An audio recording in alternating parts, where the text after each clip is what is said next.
update. Okay, Paul, go ahead. Good morning, everyone. It's so nice to see you all this morning. I do have an update on the general plan. And let me just do a check. How much time have we got for this? I think we're good. Yeah, I think we're good. About 20 Yeah. minutes, 15, 20 minutes? Is that, Yes. that works? Okay, good. Unless, Brendan, do you have a, I mean, do you have some, are you okay with that? Does that work for you as well? Well, my presentation is 3.5 hours long, so if Paul could hurry up. No, that's fine. I can be as brief as I need to be for Paul. The general plan update is incredibly important. So, All right. Well, so I'm going to go ahead and share my screen here, and you can let me know if you can see that. Yep. Okay, great. All right. So just rolling through, the general plan is. Sorry, hold on just a second. There we go. So we're going to talk a little bit about what a general plan is. And I want to start with why it's important.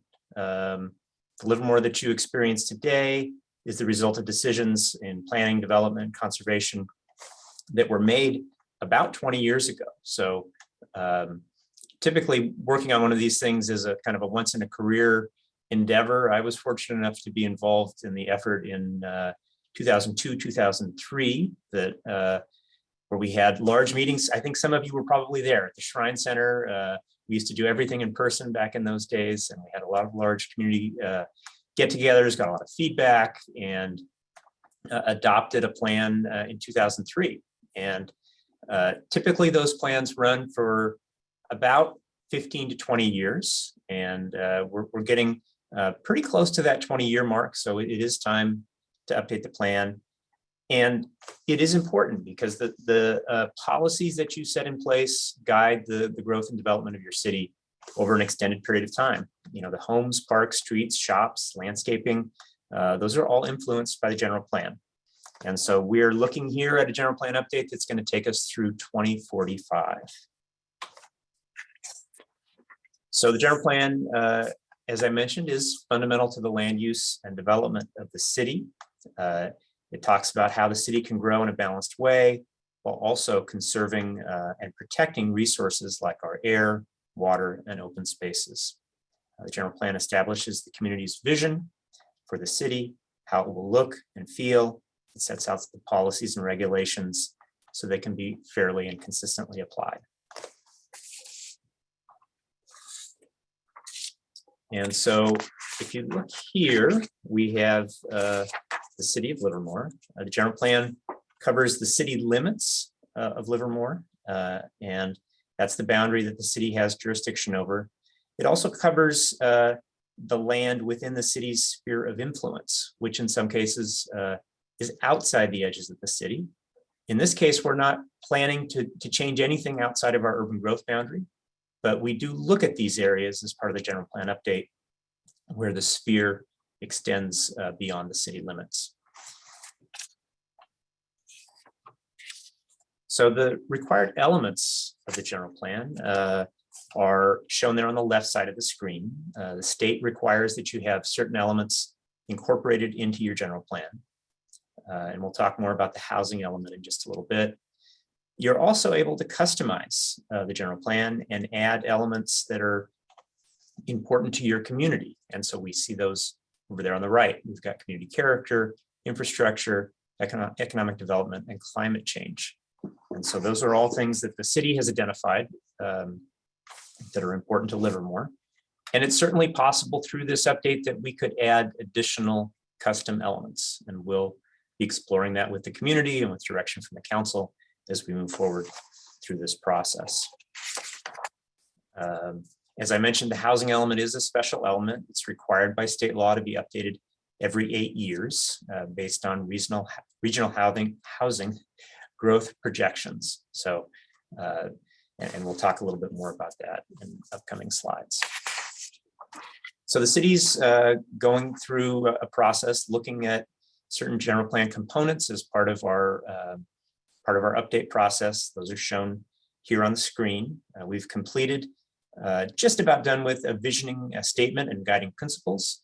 We have a general plan steering committee that was appointed, and it was mentioned earlier by one of the members here. We have a very diverse group. We're excited about those participants and all of the ideas and perspective that they bring. So we brought this vision statement and guiding principles to them after going through a round of community feedback. And these days, we're not doing the meetings at the Shrine Center, or at least we haven't been, but we are doing farmers markets and Zoom meetings and try and get out to the community at special events and activities. And hopefully, as we move forward, we'll be able to have some of those larger meetings. But we were out at a number of farmers markets over the fall, got some feedback from the community on the vision statement and guiding principles, and we took that to the general plan steering committee. Then we took it to planning commission and council. The council appointed a subcommittee, and we worked with that subcommittee consisting of Mayor Warner and Councilmember Monroe. We are going to be going back to the council at this next meeting with the revised vision statement and guiding principles. And they're important because they really set the stage for the general plan update overall. We also are developing existing conditions reports, taking a look at economic analysis and other trends that will inform the general plan update. And more recently, we're moving into land use alternatives. So again, we're reaching out to the community, inviting people to look at focus areas across the city. And a focus area would be a conglomeration of parcels where there might be some opportunity for change. We're certainly willing to take feedback on the individual parcel level, but we're really looking at a grouping of parcels, an area that might encompass multiple acres, and asking the community to think about what would you like to see happen in some of these areas by 2045? What kind of positive change might you envision for the city? And so we're inviting the community to participate in that, and we'll show you a little bit more about that as we move forward here. The general plan update process is going to take about 2.5 to 3 years. It's planned to be adopted in early 2024. And I do want to point out the top bar, number 1 here across the top of the screen.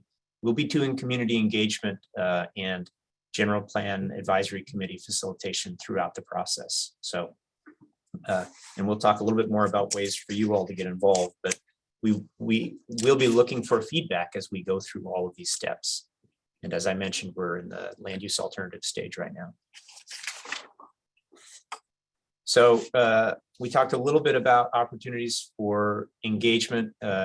Here we've got one of our younger residents providing us some feedback, and we encourage people from across the community to get involved. We are doing pretty active outreach, as I mentioned, places like the Farmers Market, the Downtown Street Fest.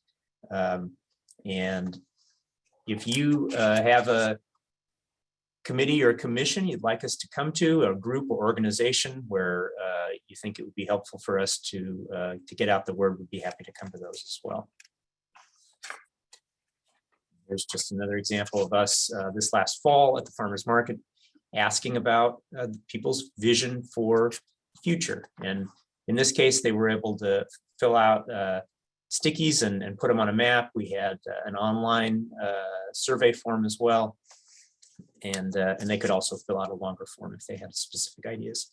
Excuse me. And we are trying to reach out to a variety of people. The general plan is important, so we have quite a bit of our material translated into Spanish. We have Spanish translators at a number of these events. That's our second most common language here in Livermore. We're building on our existing contacts. We're partnering with the school district and other organizations. And again, the General Plan Advisory Committee meets monthly, and that's a great opportunity for people to come and participate. We also have a website, Imagine Livermore 2045. So if you're interested, this is a great place to start. Take a look at our website. You've got a number of tabs there shown on the screen. Learn more, get involved. We keep all of our documents up to date. let you know about when meetings are happening. So this is a great way to check in and see where we are and what's going on. Talked a little bit about the General Plan Advisory Committee. They meet every month for the next 2 years, second Wednesdays at 7 p.m. They will also, in some cases, have special meetings, depending on what we're working on at a particular time frame. And so the public is invited. We love it when the public comes to these meetings and provides us feedback. And you all and your colleagues are certainly invited to attend these as well. Again, we're doing a variety of sources of engagement. We have an online engagement tool that is focused on these focus areas where we're asking people, which areas of the community are you interested in thinking about? What types of change might you envision for the future? So if you go to the 2045 website, you can take a look at this focus tool. There's an opportunity to drop a pin on the map and then provide comments saying that there's a particular area you're interested in, and these are the types of things you'd like to see happen. This is some of the change that you might hope for in the future.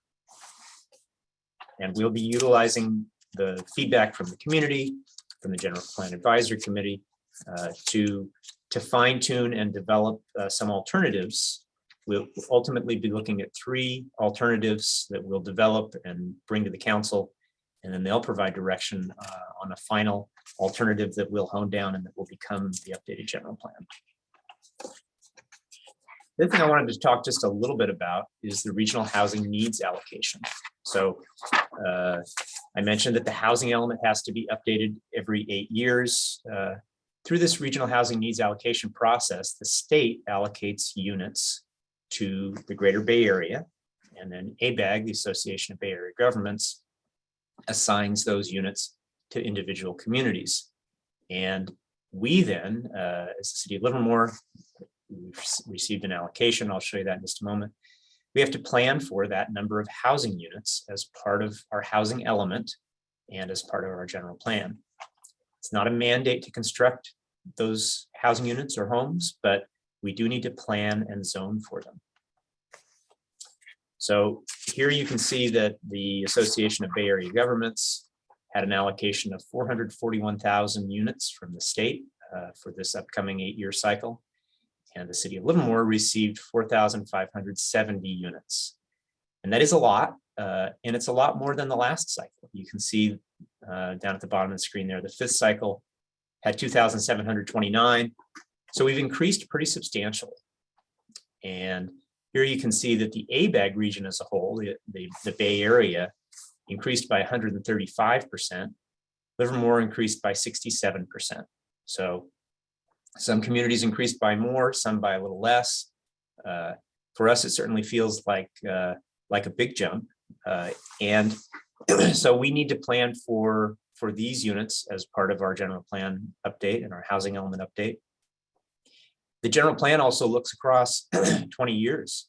So we need to plan not just for the 4,570 units, but we need to plan for some additional capacity beyond that, since the general plan will encompass more than one housing element cycle.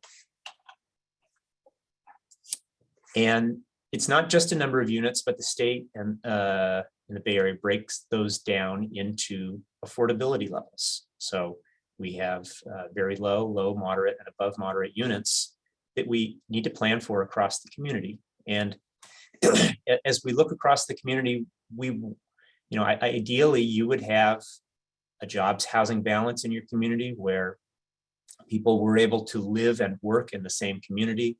We have a variety of job types in Livermore, a variety of income levels, and we want to plan for housing for all of those income levels because everyone in the community is important. So we need to look at these allocations. You can see very low is 1,317 units. The city needs to plan for that.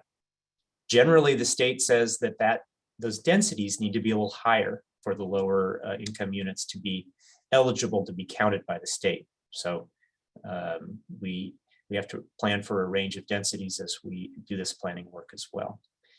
Fortunately for us, we've done quite a bit of planning already around the Isabel neighborhood specific plan. That's where we're anticipating a Valley Link station coming in the future. And so the majority of these units are already planned for around that station area. So some communities, when they get a number like 4,570, it's a huge hit, and they wonder how they're going to accommodate that. We've done quite a bit of pre-work the last few years, and so again, the majority of those units will be accommodated in that plan area.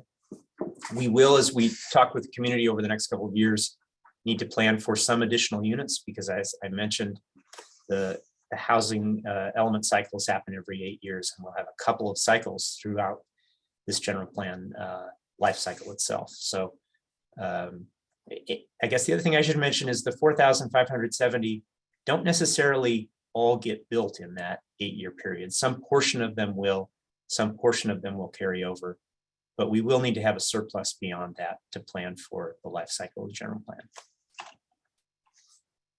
And that's what I have as an update for you just briefly this morning. I'm happy to take questions if anybody has them. So you can raise your hand or take yourself off mute.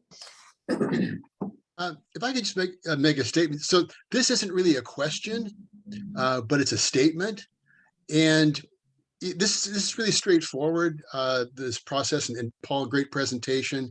But to show you just how challenging this is, there are a couple of new groups that have been forming in Livermore, which you may have heard of. There's one called Making Livermore Better, and another one called Preserve Downtown Livermore. And the founders of those groups have written letters to the Independent. And what they've said, and I really appreciate the outreach the city has done, but in their letters, they're saying that they're complaining that the city has reached out to the Hispanic community. They complained that there was outreach at the Hispanic festivals because they said that those people don't speak for Livermore. And I just found that was absolutely stunning because Livermore's population is over 20% Hispanic. And to have the founders of these two organizations saying that we should not be reaching out to a major part of our community, I think it's really, really frightening and for me quite disturbing. So I really appreciate the fact that the city is reaching out to everybody. We want everybody's input and encourage all of you to speak up as well. So that's my comment. Good presentation, and I look forward to continuing the work on the general plan. Thank you. Thank you. Any other questions? Comments? Paul, I just want to thank you, Paul, for a very clear, very concise presentation. Appreciate it. Thank you. I saw one hand going up and then the screen shifted. So Dawn, was that you? Yes, that's me. Good morning, everyone. I'm sorry I missed the beginning of your presentation. I was at a ribbon cutting for the beautiful update of the Safeway East store this morning. Couple things. First of all, thank you for including the shot of the mural on the back of the chamber building. That's a very cool mural, and the saying on it is perfect for what we do here. The second thing is a question about where did the city land on meeting its current allocation of housing? Did we meet those numbers? So again, we're required to plan for a certain amount of housing, and we report to the state each year on our progress in meeting those unit counts. We're also required to provide quite a bit of additional information, and that the amount of information has been increasing the last few years, describing how our processes work, that we're affirmatively supporting fair housing, that we're not creating any barriers to housing, that we have everything zoned appropriately. But as the chamber, I think, knows better than anyone, it takes a business operation. It takes a developer, a landowner, to actually want to add units to their property to do a project. And so not all of the planned for units necessarily are built in a particular cycle. But we have done a very commendable job this last cycle in in building a significant number of units at appropriate locations throughout the community. The city works very hard to sponsor affordable projects because for the most part, the market does not provide affordable housing. It's hard to find a home in Livermore for less than 800,000 or 900,000 today, which if you can imagine a young person who's starting out a family, how many years they'd have to work even to get a down payment together for something like that. So the city does work on a variety of affordable housing project types. Chestnut opened this last year. We're really pleased with that project. We're working on another one actually on Pacific Avenue out near the City Hall campus through a phenomenal deal that we worked on with the Stockman's Association. So we have a number of affordable projects in process that help us meet the lower income side of those goals. But Don, just to try to answer your question, to sum it up, we've done a very good job meeting our goals in this last cycle. We're providing our last report. Actually, staff will be providing an update to council the next meeting or two, where we'll provide our last update on this last cycle. And then again, next year, we'll be starting a new cycle. Okay, so would you say we landed somewhere around 2,000 units in this last cycle that we delivered? So I don't have that number right in front of me, but I think that's a good estimate. I think it's in Thank that range. Thank you. I mean, it's always good to have goals. We have Yes. to have something to focus on and something to strive for. Right. And then lastly, I understand, because I've already done a little research on this, you're not quite to this point yet, but speaking on behalf of the chamber, we want to be sure that there's some recognition of including in the updated plan enough, land, space, area to accommodate our economic growth, for expansion of businesses that are here that have expansion, plans, and we want to be sure that they remain in Livermore and in the Tri-Valley region, ideally in Livermore, remain here. And for those that would like to come to Livermore, and there's some prime areas that we should be looking at to accommodate that economic growth in this general plan. So just flagging that for y'all early in this process. Absolutely. And one of the areas that people could focus on as they think about focus areas are business districts. Are there particular things that are needed to help facilitate business growth or development, or encourage particular business types to come to Livermore? We would appreciate all of that kind of feedback. Mayor Warner, I think. Yeah, just real quick, Paul, could you go over the timing? We have to do the housing element now, but we've got the overall plan. So when will we kind of see the whole picture with the housing and the business areas? What's the first time we'll begin to see a general allocation of the zoning to the various options? Sure. So the housing element cycle, as I mentioned, runs a little bit ahead of the general plan overall. We're required to bring a completed housing element back to the state by January of 2023. And the overall general plan is scheduled to go through January of 2024. So we are planning for this next cycle, which is the next 8 years. As I mentioned, most of those units, I think almost all, will be able to be accommodated in the Isabel neighborhood specific plan area. So we'll be bringing that to council later this spring. We'll be identifying how we meet the current housing element goals. And we expect to submit by end of May, early June, an application, a housing element application from the city to the state that identifies how we would meet all of their requirements.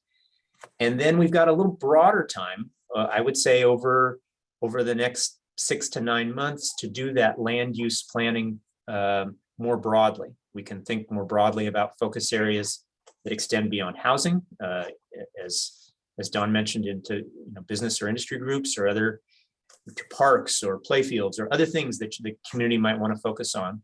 And then we'll also have time to think about where and how to incorporate more appropriate housing to have that surplus that I talked about, because we'll need to plan for more than just this next 8-year cycle. So we'll, over the next 6 to 9 months, be doing planning. We'll develop alternatives.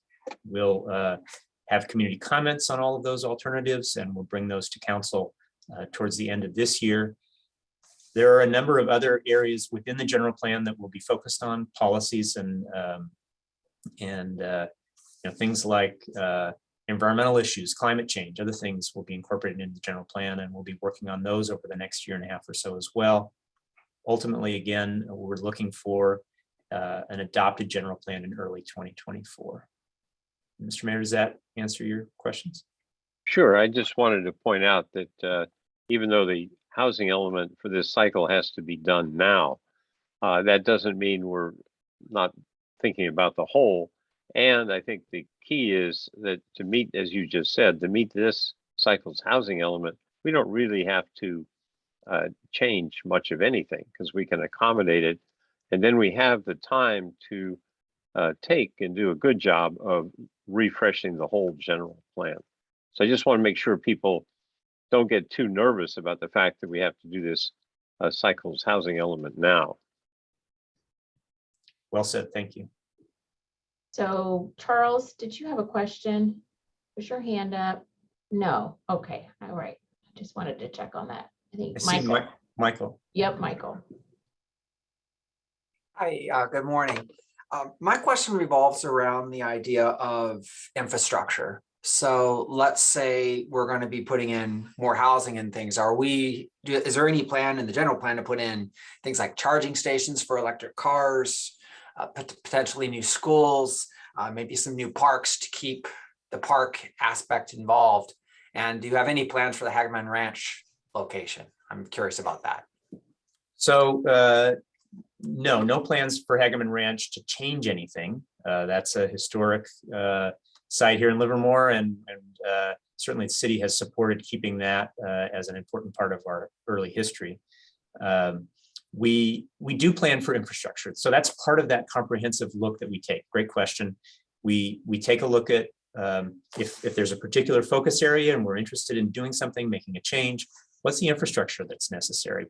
How do we plan for this environmentally? If we're adding new housing, we coordinate with the school district very early on and often to talk about if we're adding new housing, where will those children go to school? And do we have sufficient school capacity in those locations? So we do take a comprehensive look. If you were planning enough units in a new area, for example, up at the Isabel neighborhood specific plan, we do have some new parks that are planned to be part of that project. When you have enough units in an area, good planning does call for parks and play fields for people of all ages to be able to enjoy that kind of outdoor space. So we are working to do that comprehensive planning and looking for feedback from the community. You all know Livermore really well, and so we'd love to hear from you as we go through this process.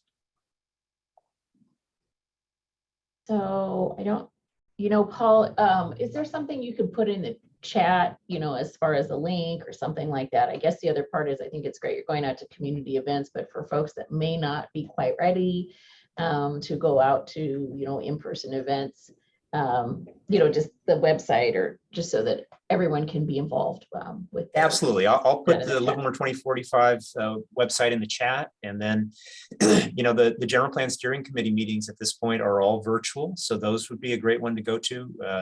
We've got one coming up here. And so we would encourage people to attend those or, send us an email. There are a variety of ways to get involved. So I'll put that in the chat. Thank you. Great, thank you. And Carolyn has a comment in there. I don't know if you can see that about enrollment, school enrollment. So, okay. With that, I think we're ready to move on, right? Actually, I got a question. This is Pete Sundhu from Five Rivers at the airport, and not about the airport right now, but I love the idea of new housing. I love the idea, particularly about affordable housing, and I understand that you really need developers to be part of the program there. And in talking to developers, the component of that $800,000 quote unquote affordable home of permit fees is somewhere in the neighborhood of about $250,000, which is more than the median price of an American home. So that I was wondering if there's anything being done to address that. And then the other part is, you know, in the last few weeks, we've been, in fact, just as recently as Friday, we've been having discussions with other communities around the airport that have been built up in areas that are directly underneath the flight path. You know, none of these areas were there when the airport was built, and not even there when the airport was at its historic max capacities. You know, back in the 80s, and but now we're trying to address a lot of issues with these neighborhoods in Stone Ridge and these neighborhoods in Dublin, and they seem to keep creeping closer and closer to the airport, and there's no regards to the compatibility of issues between neighborhoods and airports. In fact, Dublin, as much as they have issues with airport noise in their existing communities, is building another East Creek community even closer to the airport than all the rest of the communities in Dublin. And then they ask pilots to fly in uninhabited areas, and that was the last uninhabited area for us to encourage pilots to fly over. And now with the Isabel plan, focusing all of the new housing, or a majority of the new housing, directly underneath the flight path, at the closer than any of these other neighborhoods that have been complaining. What is that? What consideration has been given to the impact of putting residential communities so close to the airport? Sure. So we did, when we worked on the Isabel neighborhood specific plan, worked very actively with the airport manager. We did had airport experts do flight studies for us, and we looked at potential impacts. We are very cognizant of not wanting to have surrounding land uses impact the airport, but the Isabel plan was a balance between wanting to provide a viable Valley Link station, and I will say that in order to receive the necessary state and regional funding for Valley Link, they are looking for us to have complete neighborhoods around these stations. The regional agencies, the funding agencies, are no longer funding stations that are just drive up with parking lots with nothing around them. So we are needing to meet multiple goals, and so there is a right. No, I get that. One question in regards to that is, of all the places to put a station along that 580 corridor, wouldn't it make more sense to put housing and a station on the Greenville side of Livermore than the west side of Livermore? Because most of the traffic on 580 and most of the parking in the very closest BART station is not coming from Livermore residents, but more of all the people coming over the Altamont Pass that are trying to get connected into the mass transit system here in the Bay Area. So that parking lot in Pleasanton Dublin station is going to be, have considerably more people from coming over the Altamont than coming from Livermore. So a Valley Link station in the Greenville area, where there's lots of open land as well to develop, which is not as incompatible with the airport, seems like a more suitable place to put additional housing. So ultimately, we'll be planning for two stations in Livermore. One is Valley Link's station at Isabel, which has already been planned for and approved by the council. The second is a station more out on the east side of town near Southfront, and Valley Link ultimately will be going over the Altamont, and so we'll hopefully be reducing the number of people that are driving over the Altamont. They can pick up a train in Tracy or other places farther east and come out and maybe come to Livermore to do business or shop or dine, or make a connection at BART and get on the BART train and go into the greater Bay Area. But we are planning for two stations in Livermore, and And so that's that. Mayor Warner? were Yeah, you- I mean, I just don't understand what we're going to do when those people start calling and complaining about the fact that they live next to an airport. So they will all have. They live next to an airport, a railroad, and a freeway. So Just a they're second. going to complain about the airport. Just a second, I was recognized. First of all, with respect to the station on Greenville, I mean, think about it. Putting a station on Greenville because people are coming over the Altamont doesn't make any sense. The station has to go on the east side of the Altamont Pass, not the west side. So if you want to inject into the conversation on Valley Link, then I would suggest you go to the board meetings there and become informed on how what the plan is. Second of all, I know you've got a concern about people complaining about the airport. Perhaps it would be worth thinking about that before people are spun up about Kaiser Air, because our complaints around the airport have not been a result of actual operations. It's been a result of people talking about the airport, and our complaints have gone up over tenfold just because of the conversation. So let's think carefully before people get spun on the airport. So Paul, can you go ahead and just put that information in the chat for everyone to go ahead and provide their feedback? That will be most helpful. Sure. And I think with that, because we want to allow Brandon enough time to go ahead and give his presentation. So with that, and I think if anybody has any additional comments or questions, Paul, I don't know how long you're going to be on, but maybe you can work through some of those in the chat if people would like to add additional questions. All right, so now we're going to introduce the newly appointed Brandon Cardwell to the Innovation and Economic Development Director position for the City of Livermore. So Brandon, your turn. Thank you, and good morning, everybody. Can you tell me which version you're seeing on the screen? Are you seeing presentation mode or the actual slide itself? Who knows? The slide, See see the slide, Brandon. You're It's good. a full screen slide. Great. Yes. Okay, perfect. Thank you. I'm very happy to be with you all today, and I will move through this somewhat quickly. I know, just being cognizant of time. So Don asked me to come and really do two things. One is to introduce myself or reintroduce myself, since I think I know most of the folks on the call. And the other is to provide an update and refresher on the economic development strategic plan that we put together in late 2019. So just very quickly about me, I am new to the role of Innovation Economic Development Director. I am not new to the city of Livermore and certainly not new to the community. I've been with the city for over 15 years. It'll be 16 years in May. I've held a variety of positions in the city over that time. I've been in economic development for the last 11 years or so.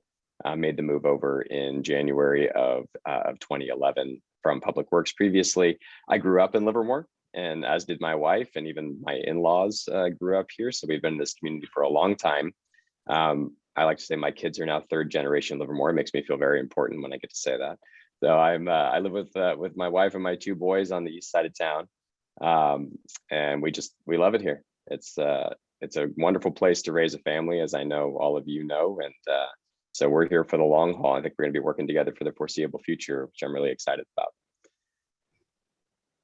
So the department itself, just for those who don't know, we're normally a staff of 4. Right now we're 3. Hazards of internal promotion is you then have to backfill again. So we're going to get to that in short order. Right now we're working down 1 position. I think most of you probably know Teresa and Sochi in our department as well.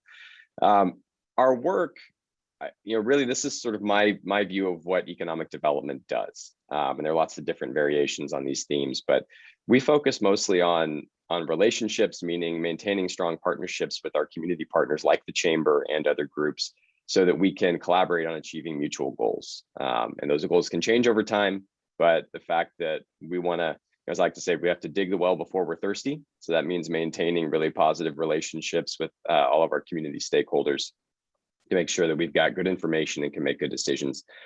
And then we have projects, programs, and policies.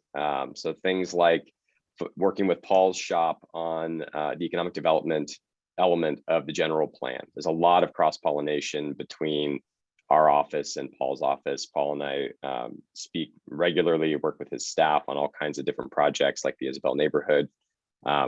We have programs like the iGate Innovation Hub, which I run. We have our sales tax reimbursement programs, which we manage, things like that. And then we also staff the Arts Commission, which some of you may be familiar with. And we put on things like mural festivals, which have were depicted in that quote that Paul shared in his presentation. And then from a policy standpoint, it's our job to be an effective and prudent policy advisor to the city council and working across our departments so that we can give good advice to our decision makers. One of the wonderful things about Livermore, the city of Livermore, is how collaborative we work across departments. Within our executive team in particular, I think I don't view myself as only responsible for economic development. Paul doesn't view himself as only responsible for community development. We as a team are responsible for being effective stewards of the community and advisors to our council decision makers.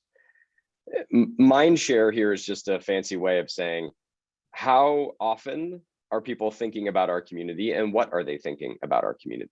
And we achieve this through a combination of means. Branding, actual branding campaigns is one way to do that. Another is just to be out in the broader economic community and sharing the good news of what's happening in Livermore.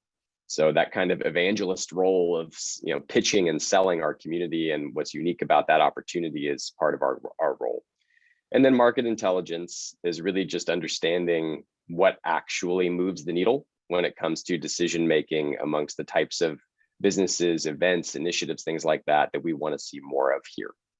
So it's our job to go out and make sure that we know when we're trying to attract life science medical device manufacturers, for example, if that's a target sector we're interested in, what do they care about?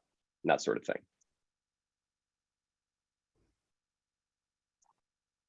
On the strategic plan itself, I'll drop a link in the chat. Actually, I'll do it right now in case anybody wants to head over that way.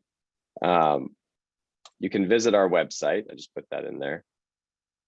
And you can look at a couple of different things. So the full strategic plan is on there. I'm going to run through as condensed a version of the plan as I can give you. And I want to leave some time for questions. So I'm going to move fairly quickly here. But from a methodology standpoint, we opted not to go out and hire a consultant, which is a typical way of delivering strategic plans, but instead to really do the work as our internal team. And the first phase of that was primary research that we did as a group. To try and understand the existing conditions. What was Livermore's economy made of? What unique intrinsic assets do we already have? Things like that. What are our demographics and how have they changed? How do we think they'll change? And then phase two was more of a structured outreach process, including 25 focus groups.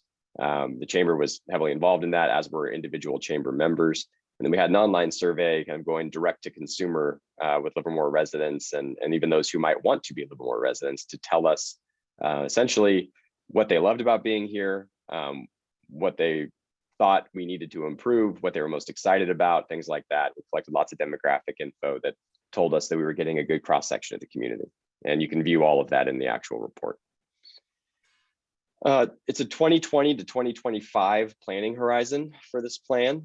That 2020 number was sort of ironic for us. I think that we the council adopted this plan in late 2019, and then of course COVID derailed us, and I'll get to that a little bit. But high level, we came up with 3 primary goals for the innovation economic development team and innovation economic development throughout the community. The first was to encourage an innovation-driven economy. I'm not going to dive into each of these sub-bullets. They're all in the report, but it's essentially focusing on these kind of traded sector innovation-driven companies that bring lots of high quality jobs and new wealth into the community because they're working with customers all around the world and recruiting talent from all around the world. The second goal is to enhance Livermore's unique sense of place, which is really a shared, I think, body of work between certainly my department in community development, probably a couple of other departments in the city as well. But this is that thing that we talk about with the community when there's something about it. There's a character to this place. The fact that we're 90,000 or so people now and have managed to maintain this small town feel that people really love. That's that unique sense of place. And that's a combination of not only downtown and wine country and some of the tourism assets that we commonly think about, but even the feel of our neighborhoods, the culture of how people treat each other. Those are things that, you know, we don't have direct leverage. You can't create an incentive program to make people be nice to each other. But there is something unique about this place that we want to make sure we're paying attention to how we hang on to it. So the experience economy is a big part of that. It's very important that people feel like there are enriching things to go and do, whether that's some new restaurant they want to go check out or an innovation fair. So we want to make sure that we're animating all of our public spaces in a way that contributes to this unique sense of place. The third goal was to ensure that Livermore's economy remains diverse, inclusive, and resilient. The diversity and inclusivity piece of this really speaks to some of what Paul was getting at earlier, which is we have lots of different types of residents with different backgrounds, different educational attainment levels. My dad was a carpenter. My mom did administrative work. I'm first in my family to go to college. It's getting really expensive to live in this community. Are we working to create jobs across the education spectrum that pay enough that people can not only live here, but thrive here? So that's a really important goal for us collectively to stay focused on. And resiliency, you know, man, did we have to test that out a little bit in the years that came after we adopted this plan. But going back to things like, so diversity, it contributes to resiliency in the sense that if you are economically diverse, if you have a strong retail sector, manufacturing sector, tourism sector, you have downtown, you have, as we do now, many remote workers who are, you know, knowledge workers working for companies all over the world. The more diverse our economy is, the stronger it is in the face of adversity. So these are things that we want to be collectively monitoring. And luckily, we're actually in a pretty good position as it stands, but there's more work we can do there. So I'm happy to, at the end of this, go through any specific questions about this, but those were the broad-based goals that we had and some of the objectives within those goals. COVID-19 was a pretty massive interruption, as I know you all know better than most. So we adopted the plan as a city, I think in October of 2019. So what, 5 months later, we really had to sort of put the plan down and focus on what was going on. And I'm sorry for the small text here, but I'll just run through this. This report is also available on our website. The city council, you know, really stepped up to the plate, I think, when COVID hit and made $2 million of general fund dollars available to help support protecting and preserving the business community so we could come out the other side of this in an even stronger position. And through some of our program development, we were able to help convert that $2 million into $3.6 million in total impact. And we did that through a combination of providing matching funds for other grants, including the Alameda County CARES Act funding, and then providing business assistance programming and reimbursement for businesses to adapt to a new way of having to do business under COVID, including regulatory restrictions and things like that. So we were able to help reimburse, for example, the Beer Baron to put in a pizza oven so they could reopen as a restaurant, which they wouldn't have been able to do if they were just a bar. So things like that, or yoga studios who had to go to Zoom because they couldn't bring people in. So we spent, turned $2 million into $3.6 million under the leadership of the council, helped with some commercial rent abatement matching programs. For every month or every dollar really of rent that a landlord would write down, we would pay them for $1 of back owed rent.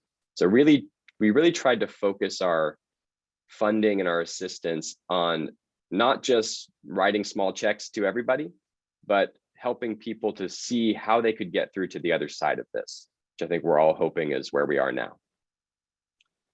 So we took a little bit of a break from the strategic plan. We actually did end up accomplishing quite a bit of what was in the plan along the way, but COVID and doing whatever we could to help all of you sustain yourselves and come out the other side stronger really became the focus.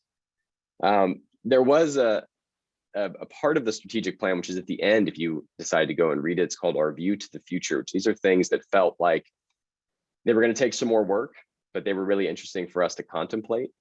And we categorized them under each of our goals. And if you read through the bullet list, I think it's a testament to the speed and agility of this community that we're already starting to see work happening in these areas that we thought were maybe a post 2025 scenario.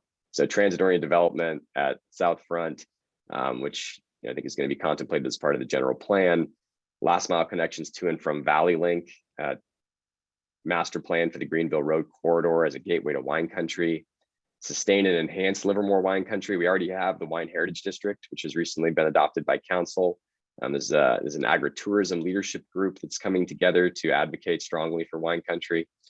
Elevate the arts to include regional, multicultural, multi-generational attractions. We have a cultural arts vision that is well underway. I think we'll be able to deliver that to council late spring, early summer, that will reimagine the local arts scene and the Arts Commission's role in it as a funder and leader and convener. And really will have an emphasis on regional partnerships and better representation and inclusion. And ensure Livermore's economy remains diverse, inclusive, and resilient. This analysis of tools, incentives, and policies.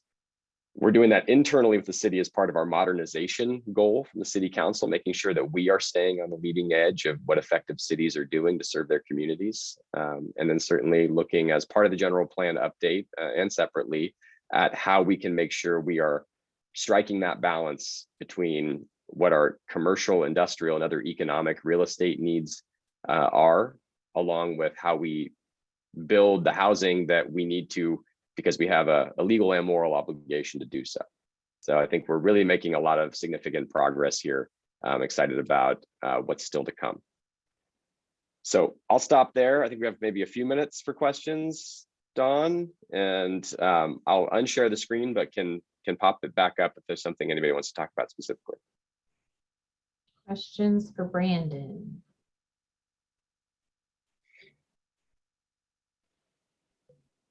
Okay. I wasn't that thorough. Come on, someone Dawn. must have a question. Dawn has a question. Yes, Dawn. Actually, it's not a question, it's a comment. And thank you, Brandon, for doing this presentation and coming to our group and giving us an update on the plan, on the strategic plan for economic development, which is so important. Plans are important. They help us focus our efforts. And so the chamber really appreciates the lengths to which this city goes to develop these plans. And we do keep an eye on those plans to see what kind of progress are being made, or to ensure that business has a seat at the table when those plans are being developed. I appreciate the update, that you didn't say, well, we just paused the plan for 2 years. No, actually, there were other things going on that helped you move the plan forward a little bit. So we appreciate that. And the partnership with the chamber and our businesses, not just me, with our economic development director, Brandon. Right now, I think he's probably drinking from a fire hose. So it's very important, as well as with our elected officials and with the leadership at the city, Paul and his team. So we are constantly monitoring on behalf of the business community and our chamber members to, see what's going on with the city, make sure we're kind of all in alignment. When things are, need attention, we do draw their attention to that to see if there's a way we can work together to solve some of those issues. So I appreciate you coming here today and doing that presentation. And we look forward to hearing more from you on that. We'll give you a little bit more time for you to get yourself all squared away there, but not much, Brandon. Yep. Well, I'll say I saw Alan raise his hand, but before we jump into that, this summer is exactly the halfway point of the strategic planning horizon. And you're right, we have actually accomplished quite a bit of what's in the plan. That probably would have been an hour-long presentation if I sort of went through all of that.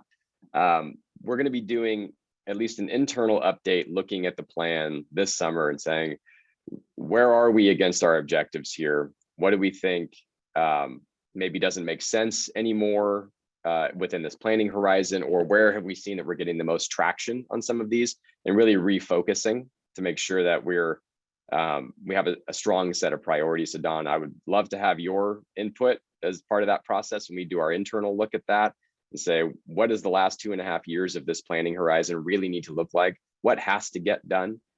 We don't like to make plans and then kind of, close our doors and go to work on them in a vacuum for, a 5-year period. It's got to be an iterative process working with our partners, including the chamber. So I would love your help with that over the summer, making sure that we're staying focused on the right things. Alan, you see your hand up?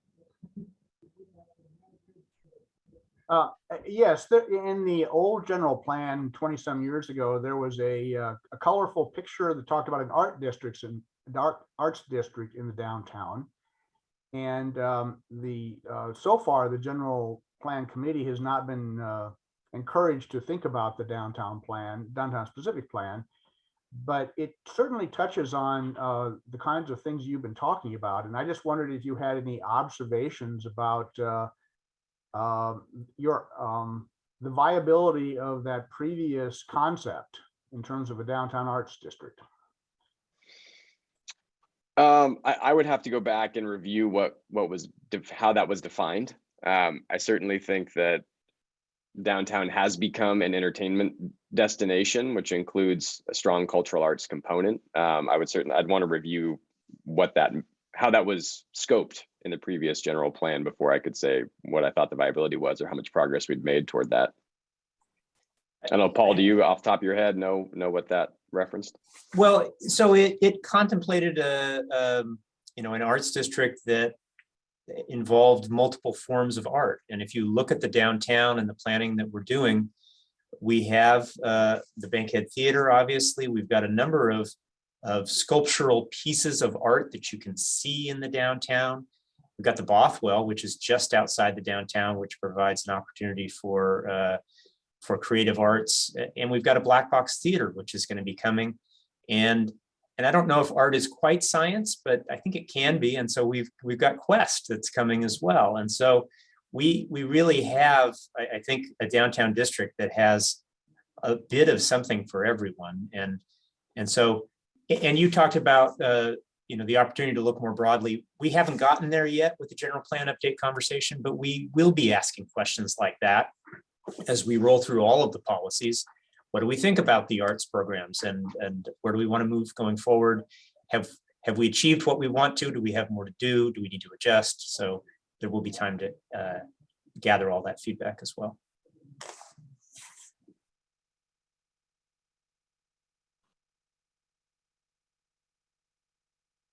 Okay, I'd just like to speak. I think one of the things that Alan is talking about is there was originally a concept for live work artists studios downtown. This was back in 2016 when we were first looking at trying to find a partner to work on the downtown. And that was this live work artists as part of that art studio or part of the arts district. Unfortunately, early opposition and the higher densities that would be required for those artists live workspace pretty much blew that out of the water. So that the early opposition to the early partnerships to the development of the downtown plan took that off the table. And I know that there's been some talk about live work possibly at the South Front, but because those studios would require higher densities, because of the early opposition, that those artists live workspaces went away. So thank you. Mayor Warner has his hand up. I just wanted to mention something relative to Alan's comment about not yet have you been asked to look at the downtown specific plan. I think the process here is to look at the general plan, and then once the overall context is looked at, then to go to the various specific plans that match the overall. Yes, absolutely. And we've done a lot of recent work on the downtown specific plan. The council has provided us with some great direction, and we're implementing that. So that has not been an area of focus, but something broader like the arts we'll have a chance to talk about that as it pertains to the general plan. So thank you, Mr. Mayor. Great. I think we're good. And the invitation is out there, folks. I think that they have definitely multiple ways for people to provide your thoughts and input. So get involved, or I guess I would say no comment for you unless you say something. All right, so again, thank you to Paul and thank you to Brandon for presenting everything. And with that, I think we're going to wrap up, and our next meeting will be Wednesday, April 6th. Unless, yeah, I think that is it for today, everybody. Okay, healthy and safe March. All right, Thanks, bye-bye. everybody. Bye-bye. Thank you. Thank Okay, you. everybody. Bye. Bye.